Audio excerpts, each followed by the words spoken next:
Hello everybody, I'd like to thank you guys for stopping by and checking out my little video today. I just want to make a discussion here. No real gameplay, just a few things that I think the game could improve on. There's been a lot of topics discussed in my comment section over my last few videos, and as a matter of fact, I would like to thank you guys a lot for checking me out. I've been seeing a lot of growth lately. In the aspect of the comment section, I'm seeing many people say things that are not false. The game is in a great state, but has a few things about it that need to change dramatically. I would just like your guys' input down in the comments on what you think of the fixes that I believe would help. This is my opinion. I'm no game developer. I'm a person that's very avid about this game. I love it and I just want to see it thrive. I understand a lot of people are up in arms over a few of the changes that they've made, and rightfully so. There are a few things that they've done wrong, but far more things they've done right. Let's get into it. Now, I'm going to start off this part of the video just by pointing out just how long I've been trying to get a medical gameplay loop here, waiting on someone to call for medical. I don't think it's going to happen. I've been sitting here for about an hour and a half waiting, and nobody is asking for medical. And I believe there's an honest to God reason for that. There's no point in waiting 20 to 30 minutes on somebody to come over there and pick you up when you could just backspace and go buy your little shit back. As long as you've got money, it's not going to be a big deal to most players to just backspace. Most people are going to rather get back in the action and lose a little bit of money than to lay on the ground for God only knows how long and wait on someone to 50-50 come over there and pick them up or rob them. You might sit there and wait, man, for a long time just to have that guy pull up and just take everything you have and just still leave you laying there. It's not a very viable gameplay loop right now. Until we see steeper consequences for people that are killing medics, there's just no reason to do it.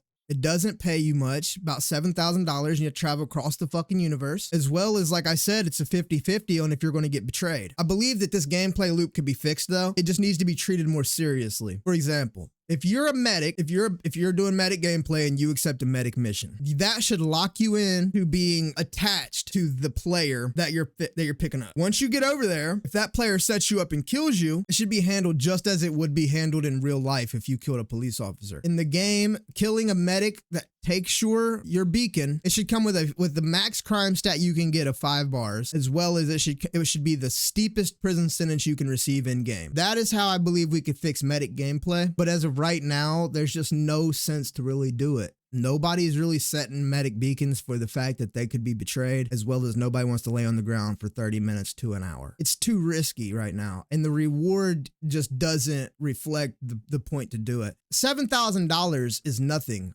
when you consider that some of the armor that you have on may be 10 grand right there. You might have a $10,000 armor on and you just lost 3 grand. Plus you wasted 30 minutes driving across the verse. Medic gameplay right now just doesn't make sense, as well as the NERSA. I would suggest you guys just save your money, because unless you're part of a major org that's going to be doing huge org battles, I can't see a viable reason to use that. There's no real reason that you would need that tier 3 medic bed when there's ships that have better medical beds in the game already. I believe they're putting their eggs in the wrong basket here. They're worried about releasing these ships, these vehicles that you can put a price tag on, rather than making the game more viable. There's a lot of things to the game right now that are great. It's fantastic right now. The game's optimization has came a long way. There's much more to do in the verse. The master mode is a hot button topic right now. You're going to have people that hate it. You're going to have people that love it. And I don't feel like there's a change they can make that's going to fix that. It's like with the old model was the same way. People loved it. People hated it, but either way, it was hot button topic. Flight model will always be a topic of discussion in the community. They'll never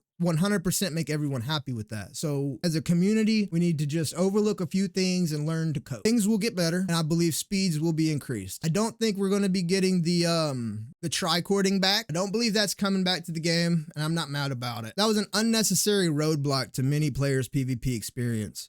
If you're a player that comes from any type of a flight history, be it Sims or in real life, military, civilian, those pilots are just going to come in the game and automatically be a tad bit better than your everyday player because of the knowledge that they've gained throughout their experience in life. Here's my thing, man. We have all these beautiful ships, bro, but in the pilot seat of the 400i, I have 2 guns. So theoretically, if I want to fly this ship anywhere, I'm really doing myself a disservice, because any situation I come into, I'm automatically at a disadvantage. I have 2 guns, 2 rhinos, not bad guns, you know, they're decent laser repeaters.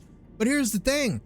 My turn radius is just so slow that anything that gets on me is basically going to outradius me just no matter what I do. There'll be no chance of me getting on target with a ship that's medium or smaller. Even some of the bigger ships will outmaneuver me to a full extent, where there's nothing that I can even do. I feel like we're overlooking a huge part of the game, and they're just worried about server meshing. They're worried about all this medical gameplay and all these things that right now just aren't really that important to me, because in order for that stuff to matter, the core game itself has to be enjoyable. I am locked into only using solo seater ships because I don't want to sit here and go into an org and play with people I don't know. We get these tentative things on the roadmap, and most of the time they end up not coming in, just like the hangars. Of all the 3.23 things that I cared about, that was the biggest one. Now, I understand that hangars are a factor that will make you, that could make or break the game. If you can't get to your ship, you literally cannot play. So I understand their reasoning behind it, but if you don't know for sure if you can do it, don't put it on the roadmap. Don't get everybody hyped and then take it away, because that's just creating it's giving everyone a bad taste in their mouth, and they think that the CIG is lying to them. False advertisement. This game is phenomenal, but it does fall short in many aspects for a solo player experience here. You can make money, as I've stated in previous videos. There are loops for you. But all the funnest loops and all the most lucrative loops are all locked behind needing a team of at least 4 players. You can get by with 2, but it's not going to be optimal in any shape, form, or fashion. So in that aspect, we have to see the NPC crew. I need the ability to, when I'm in my Connie, if I'm starting to take fire, I need my crew to be there to take effective action. As well as if I need to hop in my Merlin or my Archimedes in the back of my Connie, I would like for an NPC to be able to take control of the main ship. However we can make that happen, I feel like CIG needs to prioritize this more. I enjoy the MMO aspect of it, and I like what they're thinking, where you do need teams. That's not a bad idea, but the execution of it is absolutely crazy, because you're putting me into a situation where I can't be lucrative, I can't really be effective, and all I can do is run away if I'm by myself. That doesn't make for fun gameplay. So with that being said, man, my opinions on the game are the game is phenomenal. There are many things that still need to be fixed. Many things that still need to come into the game for the game to be a good experience for a solo player. I don't think the idea behind master modes was to kill the solo player experience, but it did. It did. It made it very difficult to make any money. It made it very difficult to thrive as any type of solo player. With that being said, guys, this is my little opinion on the matter here of what I think needs to be changed in the game for it to be a successful launch for a 4.0 release. You know, we've seen the 4.0 roadmap. I didn't see anything on there about NPC crew abilities. And if they're bringing the Polaris into the game, they have to bring that to the game sooner than later. This is my opinion, guys. Thanks for stopping by. I've been the Traveler. Thanks for taking the journey. Have a great one.